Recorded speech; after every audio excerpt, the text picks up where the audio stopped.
how hard was it opening up? Because some people would think that asking for counselling is admitting failure.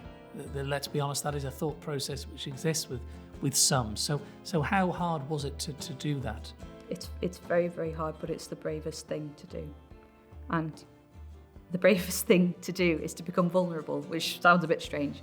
But if you don't let anybody else in, the thoughts and the emotions that you've got in your head is stuck there. It's not going to come out. It's you've got to release the valve, if you know what I mean. So in the beginning stages, with somebody who's very severely depressed, the person who is depressed will find it very, very difficult to verbalise how they're feeling, and they'll find it very difficult to pinpoint how they got to this point. So I would say to the person who is opening up for the first time, just stick to the basics. How are you feeling right at this moment? If you feel numb, say that you feel numb. If you feel suicidal, say that you feel suicidal. And I know that's really hard. It's very hard, but it's the first step, and it's the one that you have to take. It's the biggest step and it's the hardest step. But everything somehow becomes a little bit easier after that initial consultation with somebody. When I was at my GP, she gave me a card which has Quell written on it, which is an online forum where you can discuss with a professional counsellor. It's a free service. You just sort of join. You just need a username and a password. You join a chat queue and somebody will get back to you. So if I were you, it would be nip it in the bud. So if you feel like you're going downhill, join that queue early on, and somebody will get back to you as soon as they can, and you get an hour one-to-one with the professional counsellor.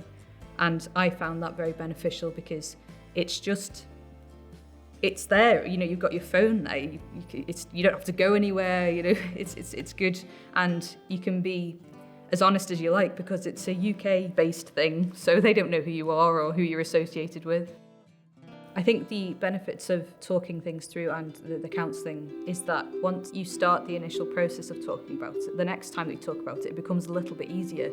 So it's important to, even if it's something very minimal, just to say, you know, that you're struggling or that you feel numb, that you feel suicidal, just say it and be as open as possible about it as you can be.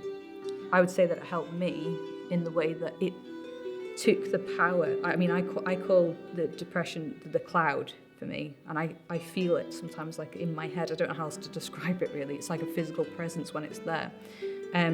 But when I talk about it or when I write things down, it takes the power away from the cloud. But also, it's not just about you talking, it's also about listening. You have to be prepared to listen to what other people have to say.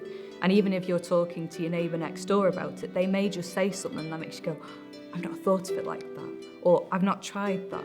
So it's about letting it out, but also taking it in. And that's a good starting point, is literally just to say how you're feeling right this second. So that when you speak to somebody, they might be able to unravel what's sort of got you to this point. Will he always be there, do you think? Yeah, I think there's part of me that gets scared that it will come back. And it's a fight every day, and I have to say that I've really clawed my way to where I am now.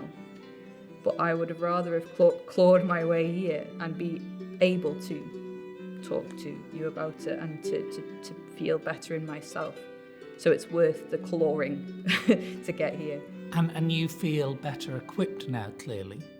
Yeah, and I had to study myself. I've got a notebook that's just full of notes about how I'm going to cope, and I think everybody needs to do their own version of that. What works for you, what didn't work for you, who you spoke to, and whether they were helpful or not. You know, write everything down, because it loses its power from up here if you can get it out either on paper or to somebody else. It somehow loses some of its power, even if it's just the edge. I'm more aware now of what can set me off, what maybe to avoid, what's going to work for me, and I have different things in place, and that's what the process is about. It's getting the strategies and the coping mechanisms in place to deal with it. It's not a matter of I'm going to cure myself of it. It's a matter of taking tiny little steps to feeling better. And the beginning stages are very minimal because you can't do very much when you're that depressed. So if I had a thought that it would be like, well, I'm not good enough, I don't know why I'm bothering with this, my mantra was simply, but I'm getting better. Literally those words. So anytime anything negative came into my head, I'd just say, but I'm getting better. I'm getting better. It's not, a really positive thing like, I'm going to be happy, I'm going to, knock this on the head. It's not going to take control of me. It's just a sort of, you're going down, and it just kind of neutralises it a bit, rather than trying to get yourself happy again.